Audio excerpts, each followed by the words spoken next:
नमस्कार दोस्तों, मैं अखिलेश कुमार स्वागत करता हूं आपका अपने यूट्यूब चैनल मैथ मस्ती में। दोस्तों, इस वीडियो में हम देखने वाले हैं आर.एस. अग्रवाल सर की बुक का चैप्टर नंबर 2 है महत्तम समापवर्तक तथा लघुत्तम समापवर्त्य। ठीक है, HCF एंड LCM। और आपको बता दें कि पिछले वीडियो में हम लोगों ने नंबर सिस्टम चैप्टर में प्रश्नमाला 1 का A दिया था और 1 का B, दोनों का सोल्यूशन हमने कर दिया है। शायद आपने देखा भी होगा, देखे हैं तो अच्छी बात है, नहीं देखे हैं तो प्लेलिस्ट में जाकर देख सकते हैं। आज शुरू करने वाले हैं 2 number chapter HCF and LCM। चलिए शुरू करते हैं। HCF और LCM क्या है? HCF एंड LCM ये 2 शब्द आते हैं, लेकिन इससे पहले भी अगर इसको हिंदी में हम देखें तो क्या बोलते हैं, ये आज हम इस वीडियो में बेसिक केवल बताने वाले हैं। तो आप कंफर्म हो जाइएगा कि आज हम इसमें बेसिक ही चर्चा करेंगे, न कि प्रश्नमाला में दिए गए प्रश्नों का हल करेंगे। ठीक है, तो बेसिक पहले देख लेते हैं। वैसे तो HCF को हम क्या बोलते हैं इंग्लिश में? Highest common factor, highest common factor बोलते हैं। ठीक है, LCM को इंग्लिश में क्या बोलते हैं? Least common multiple.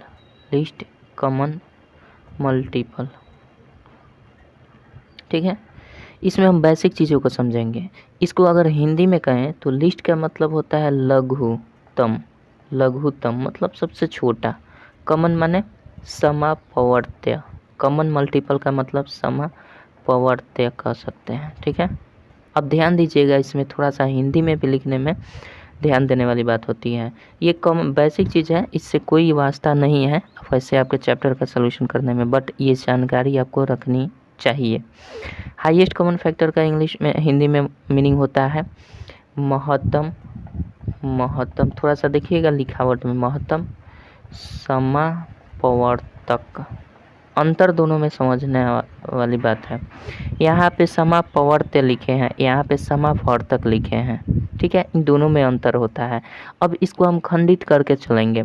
समापवर्त्य कैसे बना है? समापवर्त्य में 2 शब्द जुड़े हैं, एक तो कॉमन और एक मल्टीपल, और यहाँ भी कॉमन और फैक्टर। समापवर्तक का मतलब फैक्टर होता है और यहाँ पे समापवर्त्य का मतलब आपका मल्टीपल होता है।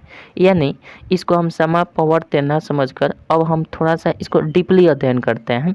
ठीक है, इसमें थोड़ा सा इसको खंडित करके चलते हैं। तो देखिए, इसमें 2 शब्द आएंगे। लघुत्तम में अगर बात किया जाए, लघुत्तम समापवर्त्य में, तो सबसे पहले आपको समझने वाली बात क्या आ जाती है? अपवर्त्य।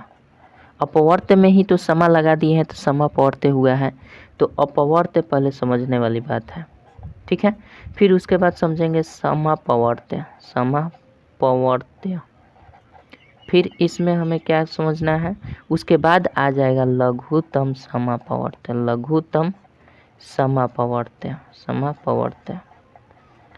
ठीक है, ये जाकर हमारा कंसेप्ट बनता है, यहाँ तक पहुँचेंगे LCM तक। तो पहले अपवर्त्य क्या होता है, इसी को हम और एक नाम देते हैं गुणज। क्या? गुणज।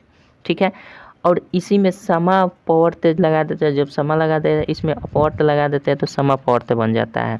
तो इस प्रकार से हमें इसका थोड़ा सा समझदारी क्या रखनी है, जैसे कि कोई भी चीज़ हम लिख रहे हैं, 1 मिनट हम इसको मिटा देते हैं, उसके बाद पार्टिकुलर रूप से बनाकर आपको समझाते हैं। जैसे हम अभी जो कहना चाहते हैं, वैसे आप जानते हैं LCM HCF का फुल फॉर्म हिंदी मीनिंग समझ गए, लेकिन LCM से पहले जो चीज़ें आती है 2 उसको समझना ज़रूरी है। हमने क्या लिखा? हमने लिखा था अपवर्त्य लिखा था। इसी को हम क्या बोलते हैं? गुणज भी बोलते हैं। इंग्लिश में इसी को बोलते हैं मल्टीपल बोलते हैं। ठीक है, कोई दिक्कत नहीं है। ये क्या होता है, जैसे मान लेते हैं हम लिख रहे हैं 5 का गुणज कह दिए, 5 का गुणज। ठीक है, या फिर 5 का मल्टीपल कह रहे हैं, या 5 का अपवर्त्य कहें। 5 का मल्टीपल कहिए, गुणज कहिए, या 5 का अपवर्त्य कहिए। तो आपको कैसे लिखना होगा? आपको लिखना होगा कैसे? 5 दूना 10, 5 तिया 15, 5 चौके 20, इस प्रकार से 5 बढ़ाते हुए उसका मल्टीपल लिखना पड़ेगा। ठीक है। तो ये इस तरह से लिखा जाता है। 5 का अपवर्त्य पूछ दिया जाए वही चीज़ है, 5 का अपवर्त्य पूछे या फिर 5 का गुणज पूछे वही चीज़ है। तो आपको कैसे लिखना होगा, 5, 10, 15, 5 5 5 5 ऐड करके हुए आगे बढ़ना है। यानी 5 में 1 से गुना करेंगे तो 5 एकम 5, 5 में 2 से गुना करेंगे, मल्टीपल करते जाएंगे। ठीक है, जितनी बार लिखेंगे उतनी बार मल्टीपल करते रहेंगे। तो इस तरह से हमारा मल्टीपल बन जाता है। अब बात करते हैं, तो अगर आपसे कहा जाए कि 5 का गुणज कौन कौन से होगा, तो आपका 5 का गुणज हमेशा 5, 10, 15, 20 इस तरह से हमारा आगे बढ़ेगा। अब एक चीज़ हम यहाँ पे समझते हैं, अपवर्त्य हमने देख लिया, अब इसी में हम लगा देते हैं समापवर्त्य। ठीक है, तो अलग रूप से इसको समझते हैं, समापवर्त्य क्या होता है। इसी को हम बोलते हैं कॉमन मल्टीपल, कॉमन मल्टीपल। अब देखिए यहाँ पे कॉमन लिख दिया गया है, तो कॉमन का मतलब क्या, कहीं ना कहीं दो संख्याओं में तुलना हो रही है, कहीं ना कहीं दो संख्याओं में तुलना हो रही है। तो हम क्या लिख सकते हैं, जैसे मान लेते हैं समापवर्त्य को समझने के लिए हमेशा 2 या 2 से अधिक संख्याओं को लेना पड़ेगा, क्योंकि इसमें हमेशा तुलना करना पड़ेगा। कॉमन कैसे ढूंढ पाएंगे, दो व्यक्तियों के बीच, दो चीज़ों के बीच में ही तो कॉमन ढूंढना संभव हो पाता है, सिंगल चीज़ में तो कॉमन नहीं ढूंढ सकते हैं। इसलिए समापवर्त्य में क्या होता है, 2 या 2 से अधिक संख्याओं के अपवर्त्यों का कॉमन ढूंढते हैं, अपवर्त्यों का हम मल्टीपल ढूंढते हैं कि कौन कॉमन है, तो उसको हम कहते हैं समापवर्त्य। जैसे अगर 5 का गुणज हमने यहाँ पे लिखा है, जैसे मान लिए हम ये 5 का गुणज लिखे, 5, 10, 15, 20, 25, ठीक है, ऐसे लिख रहे हैं।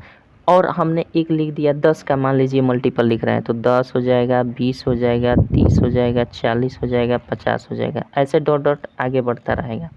अब आपसे पूछ दिया जाए कि इसमें कॉमन कौन कौन से चीज़ें हैं, तो आपको बताना है कि इसमें कॉमन कौन कौन से संख्या है। तो यहाँ पे कॉमन हमें ये दिख रहा है 10, ये दिख रहा है 10, ठीक है, यहाँ 20 दिख रहा है दोनों में कॉमन, यहाँ 20 दिख रहा है दोनों में कॉमन। तो ये हमारे क्या हो जाएंगे, आगे भी बढ़ेगा तो हमारा बहुत सारे अभी कॉमन मिल सकते हैं, लेकिन जितना लिखे हैं उतना में कॉमन हमें कम से कम तो देख लेना है। तो उतना में कॉमन हमें मिल गया 10 और 20, तो ये हो जाता है समापवर्त्य। अब आपसे कहा जाए कि ये 5 का गुणज है और ये 10 का गुणज है, ये 10 का गुणज है, ये 5 का गुणज है, तो 5 और 10 के गुणज में समापवर्त्यों की संख्या कितनी है, अगर यहाँ तक हम लिख रहे हैं। या फिर आपसे पूछा जाए कौन कौन से समापवर्त्य हैं, तो आप कहेंगे 10 है, आप कहेंगे 10 है, 20 है, यहाँ तक अगर मैंने यहाँ तक लिखा है तो इतना ही में आपको 10 और 20 दिखेगा। और इसकी संख्या कितनी है, तो आप कहेंगे 1 और 2, 2 संख्या है, ठीक है। तो ये हो जाता है समापवर्त्य। अब इसी में हम क्या कर देते हैं, इसी में एक छोटी सी शब्द जोड़ देते हैं, इसी में जोड़ देते हैं लघुत्तम, लघुत्तम समापवर्त्य, लघुत्तम समापवर्त्य। अब देखिए समापवर्त्य तो समझ गए कि दो संख्याओं के अपवर्त्यों में हमें तुलना करना है, देखना है कि दोनों में मिल कौन रहा है। लेकिन इसमें क्या है, अब की बार लघुत्तम समापवर्त्य आ गया, इसी को हम शॉर्ट फॉर्म में कहते हैं LCM। एल से मतलब लिस्ट, सी से कॉमन, एम से मल्टीपल, लिस्ट कॉमन मल्टीपल। और डायरेक्ट हम यही चीज़ पढ़ते हैं, इन दोनों चीज़ों को छोड़ देते हैं, ये नहीं समझ पाते हैं, और ये डायरेक्ट हम शुरू कर देते हैं लघुत्तम समापवर्त्य, ठीक है। तो वही चीज़ है, तो हमने बता दिया अपवर्त्य क्या होता है, समापवर्त्य क्या होता है, और इसमें लघुत्तम जोड़ दें तो लघुत्तम समापवर्त्य क्या होता है, ये अब समझने वाली बात है। तो लघुत्तम का मतलब होता है सबसे छोटा, लघुत्तम का मतलब क्या होता है, सबसे छोटा। तो इसमें अगर हम देखें 5 का ये गुणज है, ये 10 का गुणज है, इन दोनों में लघुत्तम समापवर्त्य कौन होगा, मतलब दोनों में कॉमन मिलना चाहिए। समापवर्त्य मतलब क्या, दोनों में मिलना चाहिए, हमेशा 2 या 2 से अधिक संख्याओं की तुलना हो जाएगी उसके अपवर्त्यों में, तो इसमें दोनों में मिलना चाहिए, लेकिन प्रथम बार मिलना चाहिए। या फिर सबसे छोटी संख्या कौन सी है जो दोनों में मिल रही है, वही हो जाएगा लघुत्तम समापवर्त्य। वैसे तो मिल रहा है 20 भी, यहाँ 20 भी मिल रहा है और यहाँ 10 भी मिल रहा है, तो हम दोनों में तुलना करेंगे कि कौन बड़ा है, तो सबसे ये बड़ा है, बड़ा वाला नहीं ढूंढना है, हमें छोटा वाला लेना है। चूँकि लघुत्तम बोल रहे हैं तो लघुत्तम के लिए हम छोटे वाले कॉमन मल्टीपल को ढूंढेंगे। तो कॉमन मल्टीपल दोनों में कौन सा है, 10 सबसे छोटा है, तो यही सबसे पहले भी है और यही सबसे छोटा भी है जो दोनों में कॉमन है। तो अगर आपसे पूछ दिया जाए ओवरऑल इसका रिजल्ट ये बनता है कि अगर पूछ दिया जाए, हमने क्या लिखा है यहाँ पे, हमने लिखा था 5 और 10 का गुणज, तो आपसे पूछा जाएगा 5 और 10 का एलसीएम क्या होगा, 5 और 10 का एलसीएम क्या होगा, तो आप कहिएगा क्या, दोनों में कॉमन क्या मिल रहा है, हमें दोनों में 10 मिल रहा है, तो यही आपका 10 आंसर हो जाएगा। ठीक है, तो यही होता है अपवर्त और समापवर्त और लघुत्तम समापवर्त समझाने का एक तरीका था मेरा। ठीक है, आशा करते हैं समझ गए। वैसे लघुत्तम समापवर्त ज्ञात करने के 3-4 मेथड हैं, उसको भी हम समझाने की कोशिश करेंगे, जिसमें से एक मेथड तो यहीं पे हमने समझा दिया है अपवर्तियों के अनुसार। ठीक है, आगे भी हम इस पर बात करेंगे, लेकिन अभी रहने देते हैं। ये हमारा हो गया एलसीएम को हमने समझ लिया। क्या समझ लिया, एलसीएम। एलसीएम में क्या होता है, अपवर्त्य आता है। जब भी आपको लघुत्तम आ जाए ना, तो उसमें अपवर्त्य आएगा, न कि अपवर्तक। ठीक है, हमेशा लघुत्तम के साथ अपवर्त्य आता है, क्योंकि गुणज के रूप में हम एलसीएम निकाल पाते हैं और उसमें सबसे छोटा ढूंढते हैं, सबसे पहले मिलने वाले को ढूंढते हैं। ठीक है, तो ये आप समझ गए। अब बात करते हैं एलसीएफ पर। ये हमने टोटल किस पर बात किया था, एलसीएम पर बात किया, लिस्ट कॉमन मल्टीपल पर। तो लिस्ट कॉमन मल्टीपल तक पहुंचने में हमें पहले क्या आया था, अपवर्त्य या गुणज है। इसको समझ लीजिए कि 5 का अगर गुणज लिखना है, अपवर्त्य लिखना है, तो 5, 10, 15 यूँ करके हम लिखते हैं। समापवर्त्य 2 संख्याओं में तुलना होती है, जैसे 5 का मल्टीपल हो गया, 10 का मल्टीपल हो गया। इन दोनों में कॉमन ढूंढ लेना है, कौन कौन से कॉमन है, तो 10 है, 20 है। ठीक है, तो ये हमारा कॉमन ढूंढने का तरीका होता है, उसी को समापवर्त्य बोलते हैं। अब इसमें लघुत्तम आ जाए तो इसमें सबसे छोटा चुन लेना है, ये लघुत्तम समापवर्त्य हो जाता है। तो ओवरऑल हमने एलसीएम को समझ लिया, एलसीएम क्या होता है। ठीक है, तो एलसीएम को अगर डिफाइन करना है तो वह छोटी सी छोटी संख्या जो दी हुई सभी संख्याओं से पूर्णतः विभक्त हो जाती है, उसी को लघुत्तम समापवर्त्य बोलते हैं। जैसे हमने 5, 10 का लघुत्तम निकालने के लिए बोल दिया, तो 5, 10 का लघुत्तम 10 ही बोले, क्योंकि ये 10 जो है ना, छोटी से छोटी वह संख्या है जो इन दोनों से विभक्त हो जाती है। इससे नीचे आप देखिएगा छोटी संख्या तो कभी हो ही नहीं सकती जो 5 और 10 से विभक्त हो जाए पूर्णतः, तो इसलिए ये हो जाता है लघुत्तम समापवर्त्य। वैसे ज्ञात करने का तरीका भी बताएंगे, बस थोड़ा सा धैर्य रखिए, सब समझ में आ जाएगी। चलिए बात करते हैं, अब हम बात करते हैं एलसीएम हो गया, एचसीएफ पर बात करते हैं। ये बेसिक है, ठीक है, इसलिए घबराइएगा मत, मन करे तो देख लीजिएगा पूरा, नहीं मन करे तो कोई दिक्कत नहीं है। चलिए अब एचसीएफ पर बात करते हैं। एचसीएफ का मतलब हमने आपको बता ही दिया, ये होता है highest common factor, highest common factor. इसी को हिंदी में क्या बोलते हैं हम, महत्तम। हाईएस्ट मतलब महत्तम, बड़ा से बड़ा, महत्तम समापवर्तक, समापवर्तक ध्यान रखिएगा। इससे पहले क्या था, समापवर्त्य, अब की बार समापवर्तक है। तो समापवर्तक को हमने अभी बताया क्या बोलते हैं, फैक्टर बोलते हैं, गुणनखंड भी बोल सकते हैं इसको। तो इसमें सबसे पहले तो आ जाता है टर्म क्या, अपवर्तक। पहले अपवर्तक आता है सबसे पहले इसमें अपवर्तक आ जाएगा, उसके बाद ना समापवर्त्य आएगा, समापवर्तक आएगा, समापवर्तक। पहले तो हम समझेंगे अपवर्तक क्या होता है, समापवर्तक क्या होता है, उसके बाद समझेंगे महत्तम समापवर्तक क्या होता है, महत्तम समापवर्तक क्या होता है। सिंपल उसी तरह से था, इसमें भी उसी तरह से हम समझने की कोशिश करेंगे। अपवर्तक को और बोल सकते हैं आप एक गुणनखंड बोल सकते हैं, गुणनखंड। ठीक है, अपवर्तक को क्या बोल सकते हैं, गुणनखंड भी बोल सकते हैं। समापवर्तक इसको इंग्लिश में बोल सकते हैं आप फैक्टर, इंग्लिश में क्या बोलेंगे, फैक्टर। ठीक है, समापवर्तक को क्या बोलेंगे, वही समापवर्तक या समान गुणनखंड जो सब में समान हो। तो समापवर्तक को इंग्लिश में बोलते हैं कॉमन फैक्टर। ठीक है, अच्छा, महत्तम समापवर्तक को HCF बोलते हैं, हाईएस्ट कॉमन फैक्टर, वही चीज़ है। यहाँ तक हम पहुँच गए, इससे पहले 2 स्टेप हमें जानना था, इसलिए आपको हम बताएं। तो इसको आप लिख सकते हैं highest common factor, highest common factor. ठीक है, इसी को हिंदी में क्या बोलते हैं, महत्तम समापवर्तक। अब देखिए अपवर्तक क्या होता है, जैसे मान लिए हमने आपको यहाँ पे लिख दिया 8, इसका 8 का अगर हम ये देखना है, इसमें अपवर्तक वो चीज़ होता है जो उस संख्या को कौन कौन सी संख्या विभक्त कर रही है, उसका कौन कौन सा गुणनखंड है, उसी को बोलते हैं। जैसे 8 को हम कहें तो 8 को कौन कौन सी संख्या विभक्त कर देती है, 1 भी करती है, 2 भी कर देती हैं, 3 नहीं 4 भी कर देती हैं, और साथ ही साथ एक 8 भी कर देती हैं। तो ये हो जाएंगे इसके क्या, गुणनखंड या फिर इसके अपवर्तक। तो अपवर्तक लिखने का तरीका समझ गए, अपवर्त्य लिखने का तरीका समझ गए। अपवर्त्य लिखने का जब भी तरीका है तो जिस संख्या का अपवर्त्य पूछे ना तो उसका पहाड़ा लिखते चले जाइए, टेबल लिखते चले जाइए आगे, उसका अपवर्त्य हो जाएगा, ठीक है। लेकिन अपवर्तक पूछ देना तो आपको लिखना पड़ेगा कि वह संख्या किस किस संख्या से डिवाइड हो रही है पूर्णतः, वो चीज़ लिखना होता है। तो अपवर्तक समझ गए, अपवर्त्य समझ गए, दोनों समझ गए हैं। चलिए आशा करते हैं समझ गए। अब समापवर्त्य क्या होता है, तो समापवर्त्य में देखिए इसमें होता है आपका कॉमन। तो इसमें हमेशा 2 संख्याओं में तुलना होता है। जैसे 8 का अपवर्त्य हमने लिख दिया, इसका उदाहरण आप ये लिख सकते हैं, और इसका उदाहरण दोनों को लेकर कर सकते हैं। जैसे मान लीजिए 16 का अपवर्त्य लिखना है, ठीक है। तो 16 का अपवर्त्य अगर लिखे, यानी 16 को कौन कौन सी ऐसी संख्याएं हैं जो विभक्त कर देती है पूर्णतः, तो 1 तो करेंगे ही करेंगे, कोई दिक्कत नहीं है, 2 भी करेंगे, 3 नहीं 4 करेंगे, 5 नहीं 6 नहीं 7 नहीं 8 कर देंगे, 8 के बाद डायरेक्ट 16 करेंगे, ठीक है। इस प्रकार से हमें कितनी संख्याएं मिल रही हैं जो दोनों में कॉमन दिख रहा है। तो कॉमन दोनों में जब दिख रहा है तो एक दिख रहा है, दोनों में 1 है, दोनों में 2 है, ये हमारा समापवर्तक हो जा रहा है क्योंकि दोनों में समान अपवर्तक है, दोनों में समान गुणनखंड है, तो ये हमारा हो जाएगा समापवर्तक।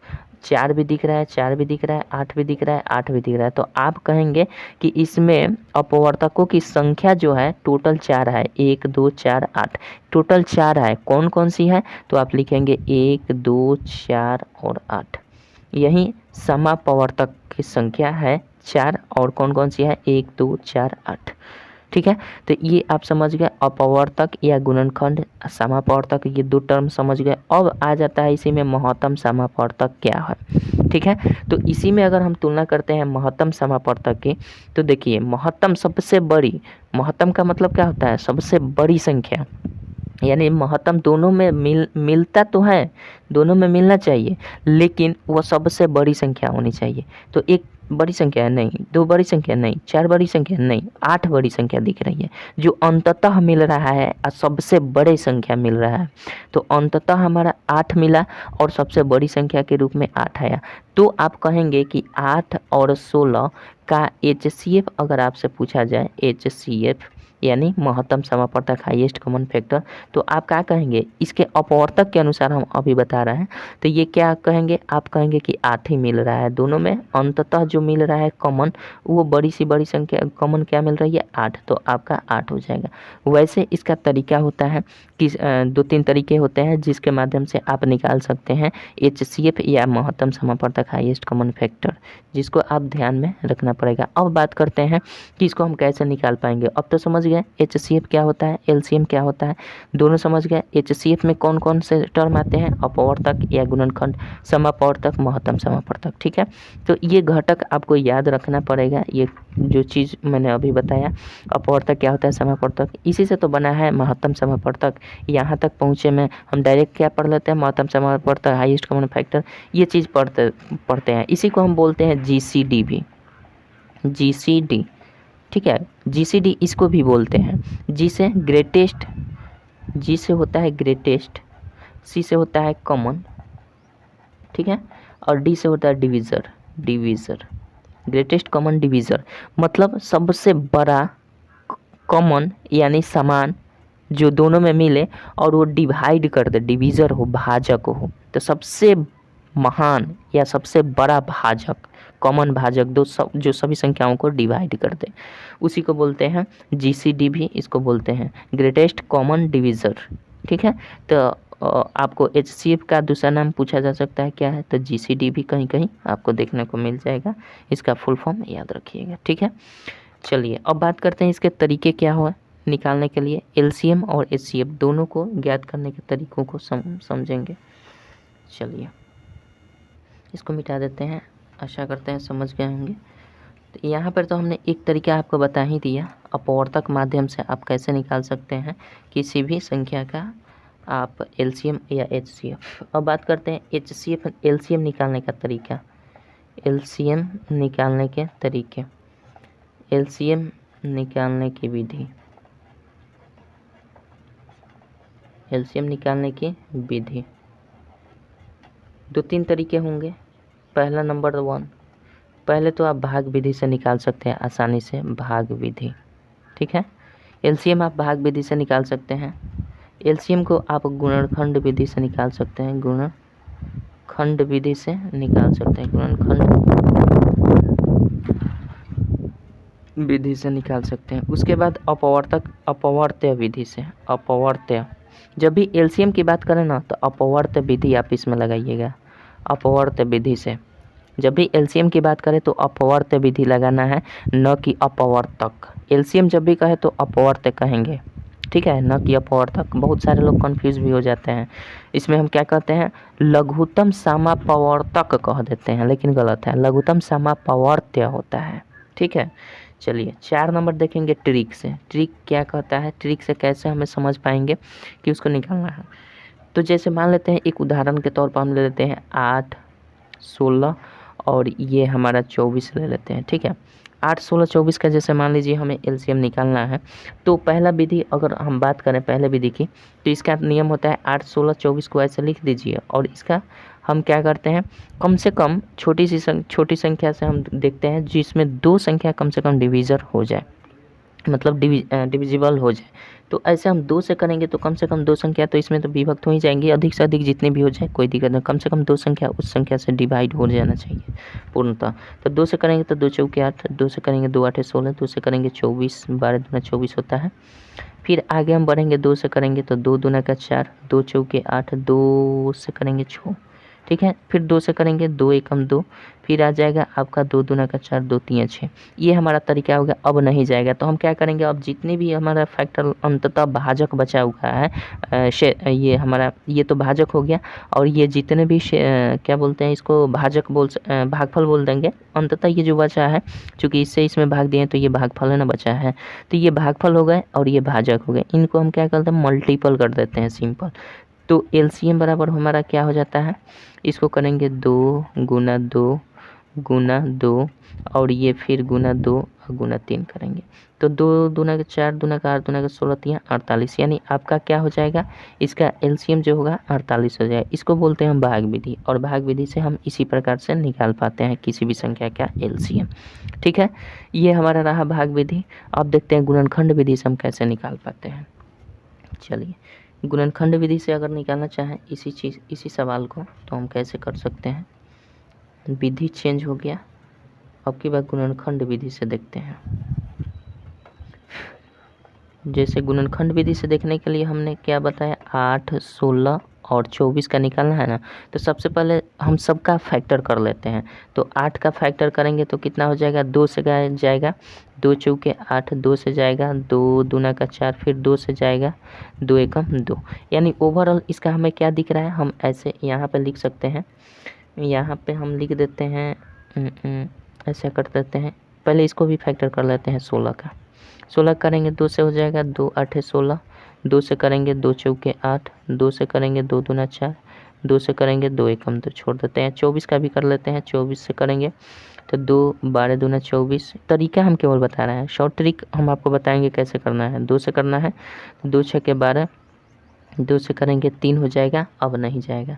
तो अब हमें क्या दिख रहा है, हमें दिख रहा है यहाँ पे 8 बराबर हम कैसे लिख सकते हैं, 8 को फैक्टर के रूप में कैसे लिख सकते हैं, 2 गुना 2 गुना 2 गुने 2 गुना 2 लिख सकते हैं, कोई दिक्कत नहीं है। अच्छा, इसको हम 16 को कैसे लिख सकते हैं, 2 गुना 2 गुना 2 गुना 2 लिख सकते हैं, कोई दिक्कत नहीं है। फिर इसी प्रकार से 24 को हम कैसे लिख सकते हैं, 24 को दिख रहा है ना जी, 24 को हम कैसे लिख सकते हैं, 24 को लिख सकते हैं 2 गुना 2 गुना 2 गुना 3 लिख सकते हैं, इसमें कोई दिक्कत नहीं है। अब हम क्या करेंगे, इसमें देख लेना है इसको और कैसे लिख सकते हैं, और तरीका इसको लिखने का है। 2 के पावर 3 भी लिख सकते हैं, इसको लिख सकते हैं 2 के पावर 4, और इसको लिख सकते हैं 2 के पावर 3 और गुना 3 लिख सकते हैं। 3 के पावर कुछ नहीं तो 1 है, ठीक है। तो इसका लघुत्तम निकालने के लिए, एलसीएम निकालने के लिए हमेशा क्या करते हैं, इसके अभाज्य गुणनखंडों की, यानी अभाज्य गुणनखंड क्या होता है, जिसका कॉमन नहीं होता है, मतलब कोई भी चीज़ अभाज्य गुणनखंड एक और स्वयं से कटे। इसमें अभाज्य गुणनखंड कौन कौन से आया है, 2 आया है और 3 आया है। तो 2 का अधिकतम पावर हम देख लेंगे, 2 का अधिकतम पावर कितना है, तो 2 का अधिकतम पावर 4 है, तो इसको हम ले लेंगे, बाकी सब छोड़ देंगे। 2 का काम खत्म, अब 3 पर आएंगे। 3 का अधिकतम पावर क्या है, 1 है, मतलब 3 के पावर 1 है या फिर 3 है, तो आप 3 लिख सकते हैं इधर पे, ठीक है। अब इसी को हम गुना कर देंगे, तो 2 का पावर 4 करेंगे तो 16 हो जाएगा, और ये 3 रहेगा तो 16 3 कितना हो जाएगा, 48 हो जाएगा। इस प्रकार से हमारा एलसीएम ये निकल जाता है। तो जब भी आपको घात के रूप में कहीं एलसीएम दे दिया जाए निकालने के लिए, या फिर गुणनखंड के रूप में, तो हमें देख लेना है इसमें कि अधिकतम बार अगर 2 आया है और 3 आया है, 2 ही अभाज्य गुणनखंड आया है, 2 ही, यानी 2 और 3 अभाज्य संख्या है, यही इसी रूप में आया है, तो हम क्या करेंगे, 2 का देखेंगे कि 2 सबसे अधिक कितनी बार आया है, तो 1 2 3 4 बार आया है, तो इसको चारों बार का इसको गुना करके ले लेंगे, और 3 को देखेंगे कितना बार आया है, 1 बार आया है, तो इसको 3 से मल्टीपल कर, अगर 4 बार आता तो 4 बार कर लेते, 3 के पावर 4, ठीक है, और फिर उसको मल्टीपल कर देते। इस प्रकार से हमारा एलसीएम निकल कर आ जाता है। तो ये हो गया हमारा गुणनखंड विधि द्वारा। अब अपवर्त विधि के देख लेते हैं। अपवर्त विधि से अभी हमने आपको बताया भी था अपवर्त विधि से कैसे निकालते हैं। चलिए लेकिन फिर से हम देख लेते हैं अपवर्त विधि से कैसे निकाल पाएंगे इसी को।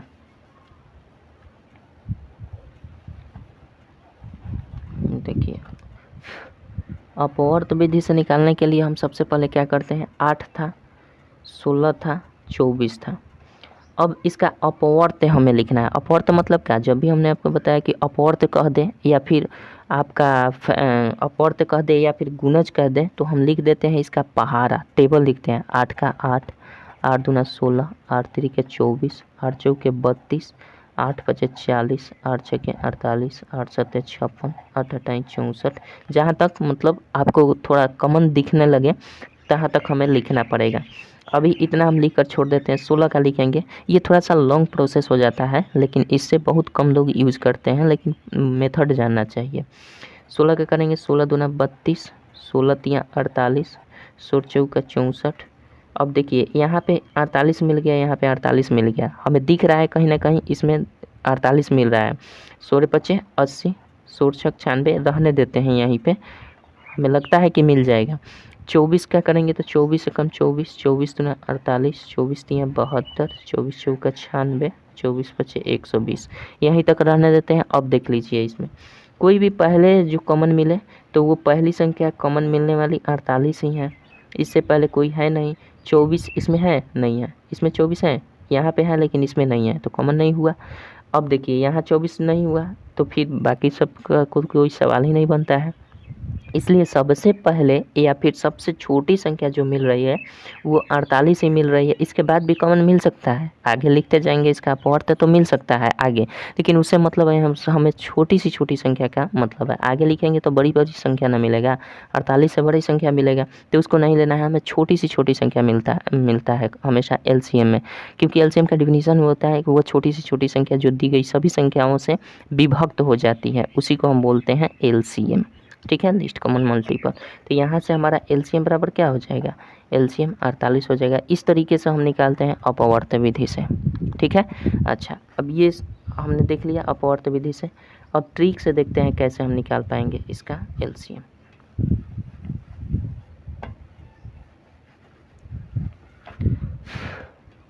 ट्रिक से देखिए, ट्रिक कहता क्या है, जैसे 8 लिखते हैं, 16 लिखते हैं, 24 लिखे हैं ठीक है, ये चीज़ हमने लिख दिया। तो हमें ये एक चीज़ लेना है, इसमें सबसे बड़ी संख्या को ढूंढना है। 8 16 24 में सबसे बड़ी संख्या क्या है, 24 है। चलिए हमने इसको पकड़ लिया। इस 24 में हमें देखना है कि ये 24 क्या 16 से कट रहा है, नहीं कट रहा है। तो अब हम क्या करेंगे, इसी बड़ी संख्या का हम मल्टीपल करते जाएंगे, इसी बड़ी संख्या का गुणज लिखते जाएंगे, और फिर चेक करते जाएंगे कि 16 से डिवाइड हो रहा है कि नहीं, 8 से डिवाइड हो रहा है कि नहीं। इस प्रकार से हम जांच कर सकते हैं। जैसे 24 करते हैं तो 24 इनसे नहीं कट रहा है, तो हम क्या करेंगे, 24 में अब की बार 1 से गुना किए थे तो 24 आया था, ये जो 24 है इन दोनों से नहीं कट रहा था तो इसको छोड़ देंगे। फिर हम माइंड में अपना चेक कर लेंगे, 24 में 2 से गुना करेंगे, ये हो जाएगा 48, और 48 को चेक करेंगे कि 8 से कट रहा है कि नहीं, तो 8 से कट जाएगा, 8 छक 48, 16 3 48, यानी आपका एलसीएम ये ही हो जाएगा। ठीक है। हाँ, ये हो सकता है कि आपको अगर थोड़ी सी बड़ी संख्या दी जाए तो उसमें आप मल्टीपल करने में थोड़ा सा कंफ्यूज्ड हो जाएंगे, तो वहाँ पे नहीं कर पाएंगे। लेकिन जनरली आपको छोटी संख्या अगर दिया रहता है तो उसमें आपको किसी भी विधि का प्रयोग नहीं करना है, वहाँ पे ट्रिक आप लगा सकते हैं, उसमें बड़ी संख्या को फाइंड कर लेंगे और उसका मल्टीपल लिखते जाएंगे और जाँच करते जाएंगे। लेकिन हाँ, इसके लिए आपको विभाज्यता के नियम आपको हमेशा याद रखना पड़ेगा, टेबल कन्फर्म होना चाहिए कम से कम। ठीक है, तब आप ये ट्रिक का यूज़ कर पाएंगे, अन्यथा आपको टेबल ही नहीं आएगा तो कैसे इसका मल्टीपल करते जाइएगा। जैसे 24 हो गया, 24 दूना 48, और 24 में 3 से करना है तो 72 होता है, ये आपको याद होना चाहिए। ठीक है, नहीं तो 3 से गुना करने लगिएगा तो फिर इसे इधर गुना करने में आपका समय व्यर्थ होगा, और फिर यहाँ पे आपको डिवाइड करने में अगर रूल पता नहीं है, आपको डिविजिबिलिटी रूल नहीं पता है, तो फिर 72 में 8 से भाग देने में आपको कठिनाई होगी, 72 में 16 से भाग देने में कठिनाई होगी। इसलिए इसके लिए, इस ट्रिक के लिए आपको ट्रिक से निकलना है तो हमेशा डिविजिबिलिटी रूल आपको याद होना चाहिए, कम से कम 1 से 15 तक तो आपको याद रहना ही चाहिए।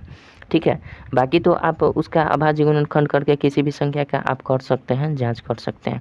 आगे हम चैप्टर में देखेंगे तो आपको तरीका अलग अलग बताएंगे कि किस प्रकार से हम और भी कई तरीके से हम इसका एलसीएम निकाल पाएंगे। ठीक है, तो चलिए, आशा करते हैं ये 4 विधि आप समझ गए हैं एलसीएम निकालने की।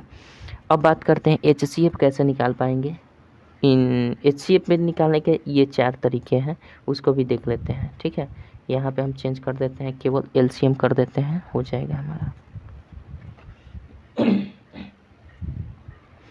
चलिए, एचसीएफ अगर निकालना चाहते हैं तो कितने तरीके से निकाल पाएंगे। एचसीएफ में निकालने का भाग विधि द्वारा एक तरीका होता है, जैसे हमने आपको बताया, जैसे मान लेते हैं 5 हो गया, 10 हो गया, 15 हो गया, इसका आप एचसीएफ निकालना है, एचसीएफ तो आप कैसे निकाल पाएंगे। ठीक है, तो सिंपल, वैसे तो आपको दिख रहा है कि बहुत छोटा उदाहरण लिया है, इससे कोई दिक्कत नहीं है, छोटा उदाहरण से ही समझेंगे तो बेटर समझ में आएगा, और साथ ही साथ उसका इम्प्लीमेंटेशन अन्य संख्याओं पर भी कर सकते हैं। भाग विधि ये कहता है कि इसमें सबसे छोटी संख्या को उठाते हैं, जो सबसे छोटी संख्या 5 है, बारी बारी से दोनों संख्याओं में विभक्त करना शुरू कर देते हैं। जैसे मान लेते हैं यहाँ पे ये न करके हम कर देते हैं आपका 25 ही कर देते हैं, या फिर 25 न करके हम ऐसा कर देते हैं यहाँ पे, हाँ चलिए रहने देते हैं, 15 ही रहने देते हैं ताकि आसान रहे। 5 से सबसे छोटी संख्या उठा लेते हैं, छोटी संख्या में इससे जो बड़ी हो, सबसे बड़ी हो या इससे थोड़ी सी बड़ी हो, कोई भी संख्या पहले ले लेते हैं, तो 5 दूना 10 हो जाएगा, ये कट जाता है, पूर्णतः कट जाता है, ये जो भाजक होता है ना वही आपका एचसीएफ हो जाता है। लेकिन ध्यान रहे कि ये एक ही संख्या में हमने इस संख्या से भाग दिया, अभी एक संख्या बाकी है, तो इस संख्या को भी हम इस भाजक से भाग लगाएंगे, तो भाजक हमारा क्या है 5, और यही भाजक हमारा एचसीएफ अंततः होता है, भाजक ही अंततः एचसीएफ होता है। तो 5 से फिर हम लगाएंगे 15 में, अगर पूर्णतः कट जाएगा तो वो भाजक हमारा क्या कहलाएगा, एचसीएफ कहलाएगा। 5 3 15 पूर्णतः कट गया, तो यही भाजक जो है, ये भाजक जिससे हमने भाग दिया था, यही एचसीएफ अंततः कहलाएगा, तो हमारा क्या हो गया, एचसीएफ ये हो गया। ठीक है, कोई दिक्कत नहीं है। चलिए, आशा करते हैं समझ गए। इसी प्रकार से कोई भी संख्या आता है तो वहाँ से आप निकाल सकते हैं। जैसे दूसरा एक उदाहरण ले लेते हैं, वैसे तरीका इसमें है सब। जैसे दूसरा एक उदाहरण हम लेकर चलते हैं, जैसे मान लीजिए कि हमने ले लिया आपका 48 है, आपका 8 है और 6 है। ठीक है, या फिर हम 12 कर देते हैं, 12 कर देते हैं। अब इसमें आपको कहा जाए कि इसमें एचसीएफ क्या होगा, तो सिंपल हमने अभी क्या बताया, भाग विधि से हमने अब बताया कि छोटी संख्या को ले लेते हैं, ले लिए। इसमें या तो सबसे बड़ी संख्या या सबसे छोटी संख्या, मझली संख्या, चाहे जो भी इससे थोड़ी सी बड़ी, जिस भाजक से हम भाग दे रहे हैं उससे थोड़ी सी बड़ी संख्या कोई भी ले सकते हैं। 12 ले सकते हैं, ले लेते हैं 12 ले लेंगे तो कितना हो जाएगा हमारा, 8 है कम, 8 हो जाएगा, 4 बचेगा। अब क्या कर देते हैं, इसी शेषफल को, इस भाजक को भाज्य बना देते हैं। ये भाजक पहले जो था ये भाज्य बन जाएगा। अब यानी 4 से हम करेंगे तो 4 दूना 8 हो जाएगा। ओवरऑल अंततः हमने बताया कि ये भाजक जो है होता है अंततः भाजक, वही हमारा HCF हो जाता है भाग विधि में। तो ये HCF हो गया, यानी हम अभी नहीं कह सकते हैं क्योंकि एक संख्या अभी हमारा मुंह ताक रहा है, यहाँ पे कह रहा है कि हमको भी भाग दीजिए। तो अब इसी HCF से या फिर इसी भाजक से हम भाग देंगे इस संख्या में 48 में। तो ये कट जाता है 16 कितना 12 चौके 48, 12 बार में कट जाएगा 48 हो जाएगा ये। तो ओवरऑल HCF क्या हो जाएगा हमारा, ये अंततः भाजक जो बचेगा वही हमारा HCF हो जाएगा, यानी HCF यहाँ पे आपका 4 हो जाएगा। ठीक है, समझ में आ रही है बात है। अब देखिए, अब ये तो हमने तरीका क्या बता दिया, भाग विधि से बता दिया। गुणनखंड विधि से इसी को निकालने के लिए हम क्या करना पड़ेगा हमें, वो देखते हैं। चलिए 48 8 12 था, इसी उदाहरण को हम ले लेते हैं और 5 10 15 को भी आप लेकर कर सकते हैं, उसमें कोई दिक्कत नहीं। उसमें तो 5 ही दिख रहा है, उसका 5 ही आंसर आएगा। लेकिन इसमें हमने क्या लिया था, इसमें हमने 48 लिया था, 8 लिया था, 12 लिया था। ठीक है, इसका HCF पूछ रहा है किस विधि से, गुणनखंड विधि से। तो सबसे पहले हम गुणनखंड करना शुरू करेंगे। 48 को हम कैसे लिख सकते हैं, वैसे आप मुँह ज़बानी लिख सकते हैं, लेकिन नहीं आ रहा है तो आप कर सकते हैं। 2 से करेंगे तो 24 दूना 48 होता है, 2 से करेंगे तो 12 दूना 24 होता है, 2 से करेंगे 6 दूना 12 हो जाएगा, 2 से करेंगे 3 हो जाएगा। इसका मल्टीपल हम लिख लेंगे, पहले रहने देते हैं, इसका कर लेते हैं। 8 से करेंगे तो 2 चौके 8, 2 से करेंगे 2 दूना का 4, अब नहीं जाएगा, यानी 2 से जाएगा तो 1 हो जाएगा, अंततः छोड़ देते हैं। 12 का करेंगे 2 से, 2 6 के 12, 2 से करेंगे 2 3 6, रहने देते हैं। 3 से भी कर सकते हैं, 1 आएगा कोई, अच्छा चलिए कर देते हैं, 3 से 1 आएगा, यहाँ भी कर सकते हैं, 3 से 1 आएगा। ठीक है, अब ये हमारा क्या आ गया, अब यहाँ पे हमें दिख रहा है हम 48 को किस रूप में लिख सकते हैं। 48 को कैसे लिख सकते हैं, 2 गुना 2 गुना 2 गुना 2 गुना 3 लिख सकते हैं। इसी को हमने लिखा है यहाँ पे। अच्छा 48 को लिख दिया। 8 को कैसे लिख सकते हैं, 8 को लिख सकते हैं 2 गुना 2 गुना 2 लिख सकते हैं। उसके बाद 12 को कैसे लिख सकते हैं, 12 को लिख सकते हैं 2 गुना 2 गुना 3 लिख सकते हैं। ठीक है, इसमें कोई दिक्कत नहीं है। अच्छा, इसको हमें देख लेना है कि इसमें सबसे छोटी सी छोटी संख्या कितनी कॉमन मिल रही है, वो चीज़ देखना है। या फिर इसको हमें अगर देखें कॉमन, तो यहाँ से एक ये वाला कॉमन हो जाएगा जो तीनों में मिल रहा है, तो यहाँ से एक कॉमन ले लेंगे, तीनों में जो मिलेगा उसको ले लेंगे। फिर यहाँ पे हमें देखेंगे ये भी मिल रहा है कॉमन, अरे बाप, यहाँ पे ये कॉमन मिल रहा है तो इसको भी ले लेंगे। अब कॉमन मिल रहा है 2 2, यहाँ 2 नहीं है, कमी हो रहा है, 3 है, 3 यहाँ नहीं है, यहाँ तो अब कॉमन नहीं मिला है। जो इसमें कॉमन मिलता है ना, केवल और केवल कॉमन, उसी को ले लेते हैं, तो ये 2 दूना का 4 हो जाएगा। अच्छा, ऐसे नहीं समझ में आ रहा है तो हम इसको और किस तरीके से लिख सकते हैं, इसको हम लिख सकते हैं 48 को 2 के पावर कितना हो जाएगा, 1 2 3 4, 2 के पावर 4 हो जाएगा, ले सकते हैं, कोई दिक्कत नहीं है। और यहाँ पे 3 लिख देंगे, इसमें क्या हो जाएगा 2 के पावर 3 हो जाएगा, इसको हम लिखेंगे तो 2 के पावर 3 हो जाएगा, कोई दिक्कत नहीं है। इसमें क्या हो जाएगा 2 के पावर 2 हो जाएगा। अब हमें देख लेना है कि इसमें कौन सा ऐसा पावर है जो सबसे न्यूनतम है, सबसे छोटा घात किसका है, किस अभाज्य गुणनखंड का सबसे छोटा घात है। तो हमें दिख रहा है 2 का सबसे छोटा घात है इसमें, जो तीनों में मिल रहा है, तीनों में मिलना चाहिए, न कि केवल एक में। 2 तीनों में मिल रहा है और तीनों में मिलने के साथ साथ उसका घात सबसे छोटा है। तो सबसे छोटा घात क्या है, 2 के पावर 2 है, तो 2 के पावर 2 आपका क्या हो जाएगा, HCF हो जाएगा, यानी 2 का पावर 2 मतलब 4 HCF हो जाएगा। 2 ही ऐसी संख्या है जो तीनों में मिल रही है, 3 तो तीनों में नहीं मिल रहा है, इसलिए यहीं पे काम खलास हो जाता है। और जो तीनों में मिले उसका सबसे छोटा घात ले लेना है, वहीं आपका HCF हो जाता है। समझ में आ रही है बातें। चलिए, आशा करते हैं समझ गए होंगे। HCF निकालने के हमने 2 विधि को देख लिया है। तीसरा अपवर्तक विधि देखते हैं। अरे इसमें थोड़ा सा चेंज करना होगा, अपवर्तक, LCM में अपवर्तक होता है और HCF में अपवर्तक होता है, यहाँ से सुधार कर लीजिएगा। अपवर्तक अपवर्तक अपवर्तक विधि, ठीक है। चलिए इसको मिटाते हैं और इसी सवाल को 48 8 और 12 को ही हम देखते हैं अपवर्तक विधि से, या फिर हम देखेंगे किससे।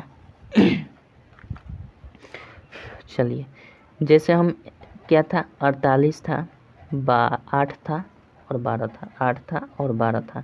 इसको हम देख रहे हैं अपवर्तक विधि से। तो अपवर्तक में क्या होता है भैया, अपवर्तक में हमने बताया है कि 48 जो है ना, इसका अपवर्तक लिखते हैं, न कि अपवर्त्य। ध्यान रखिएगा, अपवर्तक लिखेंगे मतलब कि 48 को कौन कौन सी ऐसी संख्या है जो पूर्णतः विभक्त कर देंगी, 8 को कौन कौन सी ऐसी संख्या है जो पूर्णतः विभक्त कर देंगी, 12 को कौन कौन सी ऐसी संख्या है जो पूर्णतः विभक्त कर देंगी। तो 48 को कौन कौन सी संख्या विभक्त कर सकती है, 1 भी कर सकता है, 2 भी कर सकता है, 3 भी कर सकता है, 4 भी कर सकता है, 6 भी कर सकता है, 8 भी कर सकता है, 10, 11, 12 भी कर सकता है, 13 नहीं, 14 नहीं, 15 नहीं, 16 कर सकता है, 17 नहीं, 18 नहीं, 19 नहीं, 20 नहीं, 21 नहीं, 22 नहीं, 23 नहीं, 24 24 कर सकता है। 24 के बाद इसके हाफ में पहुंच गया तो डायरेक्ट 48 करेगा। ठीक है, ये हमारा अपवर्तक हो गया।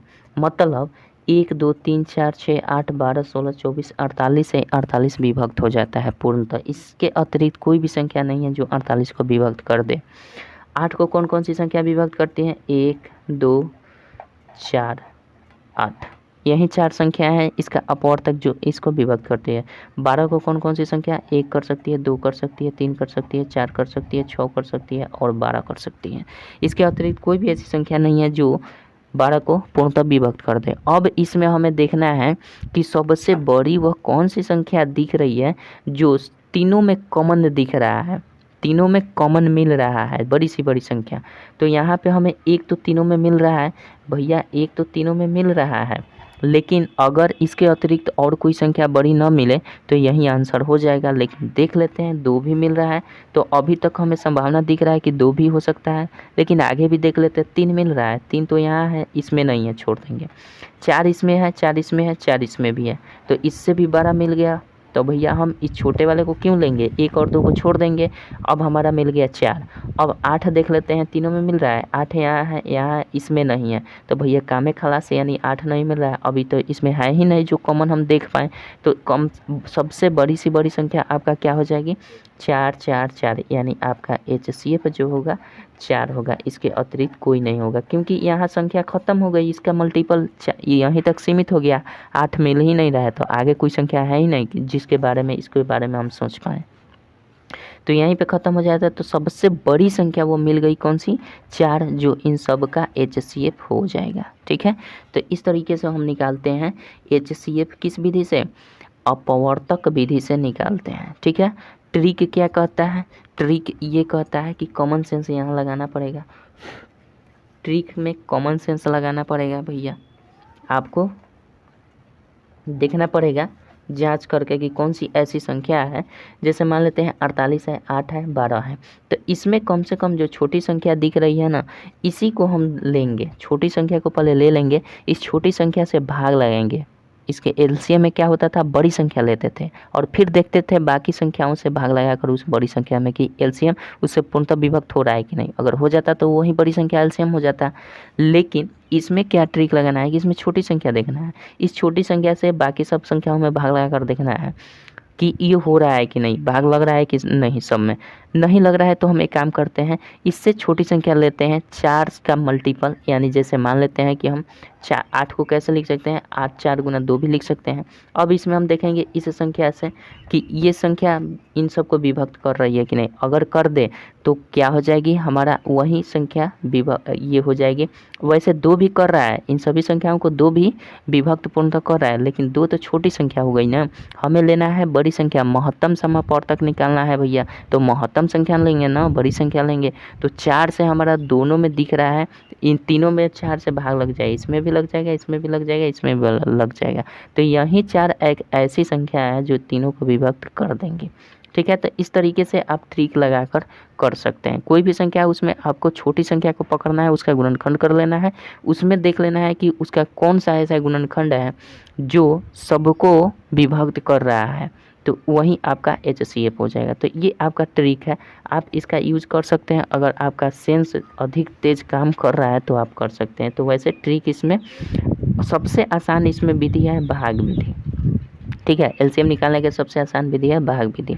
और भी इसके कई तरीके हो सकते हैं, आगे हम क्वेश्चन के साथ अगर आएगा वैसे कंडीशन तो हम चर्चा करने की कोशिश करेंगे। अभी फ़िलहाल इसमें आप इतने तरीक़ों को समझ लीजिएगा, ठीक है। अब हमने आपको मुख्यतः आपको क्या बताया, एलसीएम और एचसीएफ समझा दिया है, और कुछ 2-3 पॉइंट्स हैं जो कि इस चैप्टर में आपके बुक में जो आपका प्रश्न आएगा उस पर आधारित रहेगा, जिसको आप याद रखिएगा। जैसे सामान्य एक नियम होता है, सामान्य क्या नियम होता है कि दो संख्याओं का गुणनफल जो होता है हमेशा एलसीएम और एचसीएफ के गुणनफल के बराबर होता है। तो ये आप फॉर्मूला याद रख लीजिएगा, वैसे आपके बुक में भी दिया गया होगा। दो संख्याओं का गुणनफल आप याद रख लीजिएगा। दो संख्याओं का गुणनफल जो होता है ना, कोई भी दो संख्या है उसका गुणनफल हमेशा उन दोनों संख्याओं के एलसीएम लघुत्तम समापवर्त्य यानी लीस्ट कॉमन मल्टीपल और हाईएस्ट कॉमन फैक्टर एचसीएफ के बराबर होता है। यहाँ से दो संख्याओं का गुणनफल आप ले सकते हैं, कोई एक्स संख्या है कोई वाई संख्या है, ये हमेशा बराबर होगा एलसीएम इंटू एचसीएफ के इक्वल होगा हमेशा। यहाँ से पहली संख्या मान लेते हैं एक्स है, दूसरी संख्या वाई है, तो पहली संख्या निकालने के लिए आप कई तरीका यूज कर सकते हैं। एलसीएम गुना एचसीएफ आप बट्टे में कर देंगे दूसरी संख्या, तो यहाँ से एक्स निकल जाएगी। उसी प्रकार से वाई निकालना है तो एक्स यहाँ कर दीजिएगा, आपका उत्तर हो जाएगा। तो ये तो हम क्वेश्चन के साथ डिस्कस करेंगे तो आपको समझ में आ जाएगा। वैसे आप फार्मूला इसको याद रखिएगा, दो संख्याओं का multiple is equal to LCM का मल्टीपल इंटू एचसीएफ का मतलब मल्टीप्लाई कर देंगे, आपका उत्तर आ जाएगा, ठीक है। ये चीज़ होता है। अब आपको क्वेश्चन आपसे पूछ दिया जाएगा, एक फ्रैक्शन होता है, फ्रैक्शन वाला आपको बहुत ध्यान से बनाना होता है, और एक डेसिमल वाला होता है एलसीएम और एचसीएफ निकालना। तो इस चीज़ को भी आप ध्यान कर लीजिएगा, कैसे निकालना है। देखिए निकालना है आपको, जैसे मान लेते हैं कि आपसे कह दिया जाए 2/5 7/6 4/3, इसका आप एलसीएम निकालिए, एलसीएम निकालिए। यानी हम ओवरऑल क्या कर रहे हैं, फ्रैक्शन का यानी भिन्न का एलसीएम और एचसीएफ निकालना, भिन्न का एलसीएम निकालना और एचसीएफ निकालना। ये किस प्रकार से हम निकाल पाते हैं, इसको हम निकालते हैं जब भी आप भिन्न का एलसीएम निकालना हो, एलसीएम, तो हमेशा अंश का एलसीएम निकालते हैं, अंश का एलसीएम। आप ठीक इसके हर का एचसीएफ निकाल देते हैं, इसके विपरीत, यानी हर का एचसीएफ निकाल देते हैं। इसी प्रकार से अगर आपसे एचसीएफ निकालने के लिए बोल दिया जाए तो हमेशा आप अंश का एचसीएफ निकालेंगे, अंश का एचसीएफ निकालेंगे। अब बट्टे में इसके विपरीत निकाल देंगे, यानी हर का एलसीएम निकाल देंगे, आपका आंसर हो जाएगा। जैसे कि इसी क्वेश्चन में, अरे भैया जी,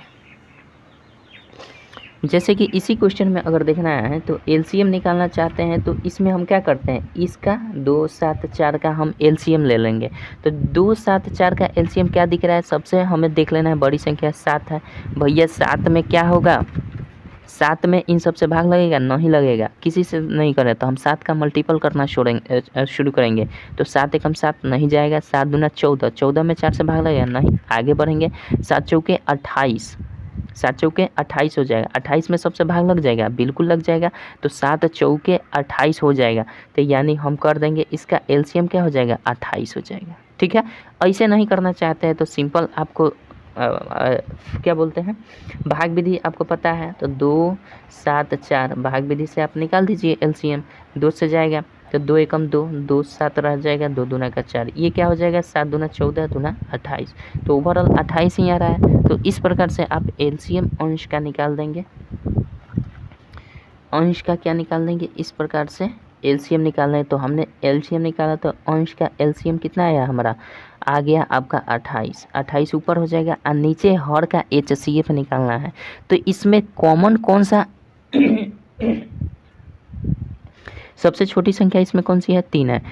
3 से क्या ये सब विभक्त हो रहा है, और साथ ही 3 तो विभक्त होगा, लेकिन ये हो जाएगा, ये हो जाएगा, ये नहीं होगा।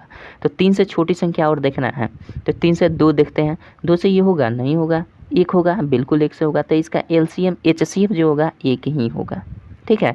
एक ही ऐसी संख्या है जो तीनों को विभक्त कर पाएंगी, तो वह बड़ी सी महत्तम संख्या होती है जो सभी संख्याओं को विभक्त कर दे, वही HCF होता है। तो इसका HCF 1 आ जाएगा। तो ये हमारा 28 में 1 से भाग करेंगे तो 28 आएगा, तो इसका LCM क्या हो जाएगा, 28 हो जाएगा, ठीक है। फ्रैक्शन वाला में जब भी आपको कहें तो इसका हमेशा अंश का LCM निकाल दीजिएगा, हर का HCF निकाल दीजिए। इसी प्रकार से अगर HCF पूछते हैं किसी फ्रैक्शन का तो आप अंश का HCF निकाल देंगे।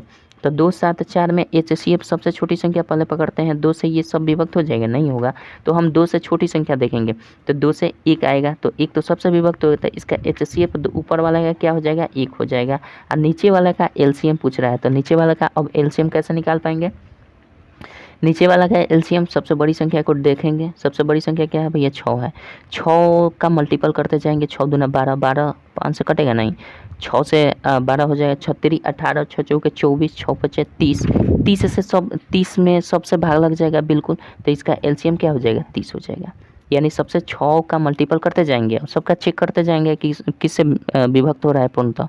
तो 6 पचे 30 ऐसी संख्या है जो 5 से भी विभक्त हो जाएगी, 6 से भी विभक्त हो जाएगी, और आपका ये किससे 3 से भी विभक्त हो जाएगी, तो आपका LCM क्या हो जाएगा, ये जिस अंश का HCF पूछ रहा है तो अंश का HCF निकालेंगे और हर का LCM निकाल देंगे, ये आपका HCF ओवरऑल हो जाएगा, ठीक, कोई दिक्कत। चलिए अब बात करते हैं एक दशमलव वाला होता है आपका LCM और HCF निकालना, उसको भी समझ लेते हैं, क्योंकि बेसिक क्लास है आज का, तो बेसिक समझ लेते हैं पूर्णतः। एक होता है आपका, जैसे मान लेते हैं ये कोई हमारा LCM निकालना है और ये दशमलव में दे देता है, जैसे कि मान लेते हैं 0.7, जैसे 0.70 हम कर देते हैं, ठीक है, 0 हम कर देते हैं आपका 7 और 0 आपको दे देते हैं 1.4, ठीक है। इसका आपको बोल दिया जाए कि आप LCM निकालिए, तो सिंपल आपको करना क्या होता है, कुछ नहीं करना होता है, सब में हम सबको पूर्ण संख्या बना देते हैं। वैसे ये दशमलव है, इसको दशमलव को हटाने के लिए हम देखेंगे कि दशमलव के कितनी संख्या अधिकतम दशमलव के बाद संख्या आई है, तो दशमलव के अधिकतम 2 संख्या आई है, 1 2 1 2, तो हम क्या करेंगे, सब में 100 से गुना करेंगे। अगर 2 बार आई है दशमलव के बाद संख्याएं, अगर 3 बार आता है तो 1000 से गुना कर देते हैं, ठीक है। जितनी संख्या दशमलव के बाद होगी उतनी 0 बैठाकर हम उसमें गुना कर देंगे। तो सिंपल इसमें गुना करेंगे हम कितने से, 100 से, तो इसमें 100 से मल्टीप्लाई करेंगे तो ये ओवरऑल आ जाएगा 7, ठीक है।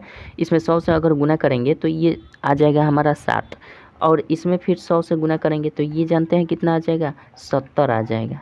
इसको 100 से गुना करेंगे तो ये जानते हैं कितना आ जाएगा, 14 आ जाएगा।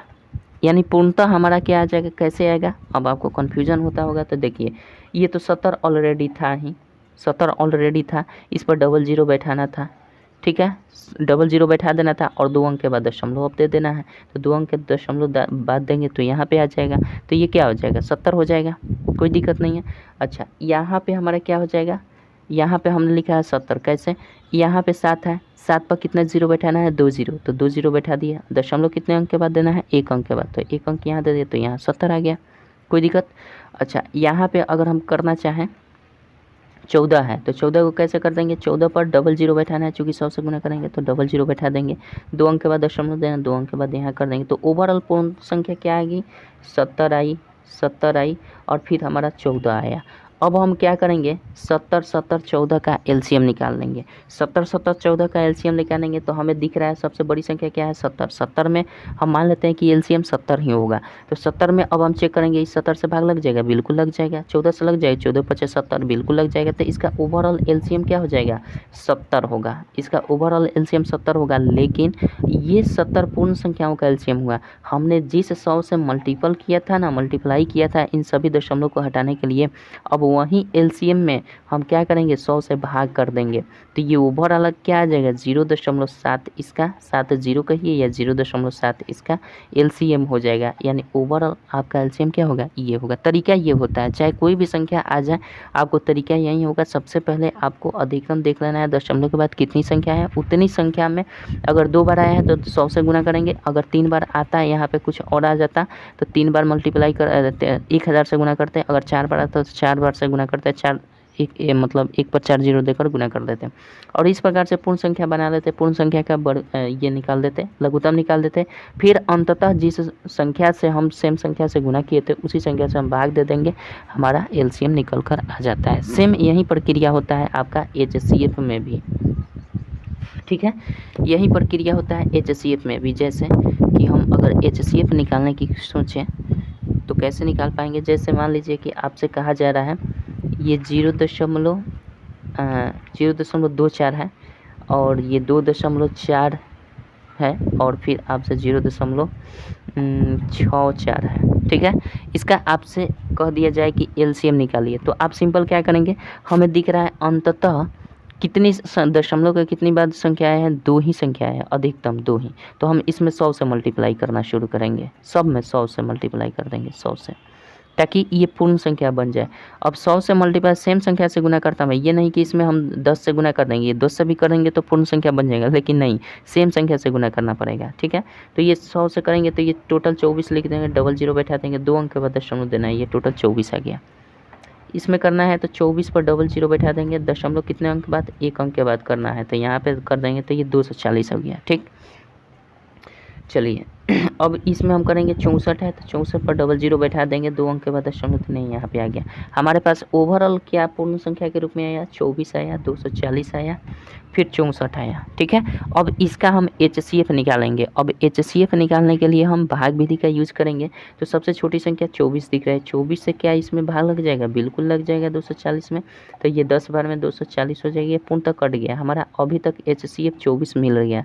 फिर इसी 24 से एक संख्या बची हुई है 64, इसमें भाग लगाएंगे तो 24 दूना 48, 24 तियाँ 72, 24 दूना 48 कर लेते हैं, 14 में से 8 गया 6 और यहाँ 16, 24 करेंगे तो ये क्या हो जाएगा, मैं 16 एकम 16, 14 में से 6 गया 8 6 14, यहाँ पे ख़त्म 8 16, यानी ओवरऑल क्या आ रहा है हमारा 8 दूना 16, यानी पूर्णतः कट जाए।